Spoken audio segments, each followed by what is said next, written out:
আসসালামু আলাইকুম বন্ধুরা, আজকে আপনাদের মাঝে নিয়ে আসলাম খুবই মজার একটি খাবার, চিকেন স্টারবেট রেসিপি। সো মূল রেসিপিতে চলে যাচ্ছি। বাটিতে 1.5 কাপ লিকুইড দুধ নিচ্ছি, 1 চা চামচ ইস্ট দিচ্ছি, হাফ কাপ চিনি দিচ্ছি, স্বাদ মতো লবণ দিয়ে দুধের সাথে ইস্ট ভালোভাবে মিশিয়ে নিচ্ছি।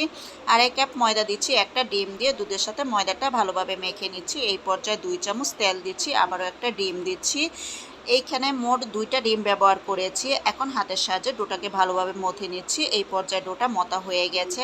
এখানে উপরে একটু তেল ব্রাশ করে দিচ্ছি, এতে করে ডোটা ড্রাই হয়ে যাবে না। একটা র্যাপিং পেপার দিয়ে ঢেকে তারপর ডোটাকে 2 ঘন্টার জন্য রেস্টে রেখে দিচ্ছি। চুলায় প্যান বসিয়েছি, প্যানে হাফ কাপ তেল দিচ্ছি, 1 কাপ পেঁয়াজ কুচি দিচ্ছি, পেঁয়াজটাকে একটু ভেজে নিচ্ছি।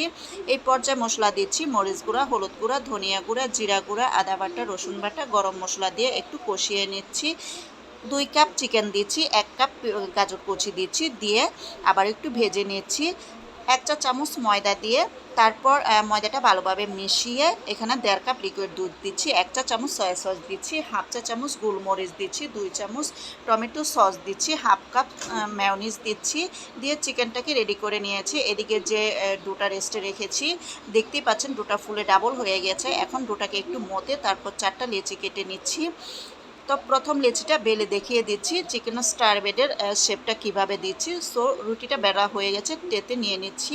হাতের সাহায্যে একটু ছড়িয়ে তারপর মাঝখানে চিকেনটা দিয়ে দিচ্ছি। উপরে যে পাটটা ছিল এই পাটটা বেলে নিয়েছি, তারপর রুটিটা উপরে দিয়ে সাইড দিয়ে হাতের সাহায্যে সিল করে দিচ্ছি। দেন একটু সিল করার পর রেস্টে আধা ঘন্টার জন্য রেস্টে রেখে দিয়েছি। একটা ছুরির সাহায্যে স্টার শেপের ডিজাইনটা করে দিচ্ছি। উপর দিয়ে একটা ডিমের কুসুম ভেঙে তারপর ব্রাশ করে দিচ্ছি, কিছু সাদা তিল দিয়ে দিচ্ছি। এখন ওভেনে চলে যাচ্ছি। ওভেনে 10 মিনিট ওভেনটাকে গরম করে নিয়েছি।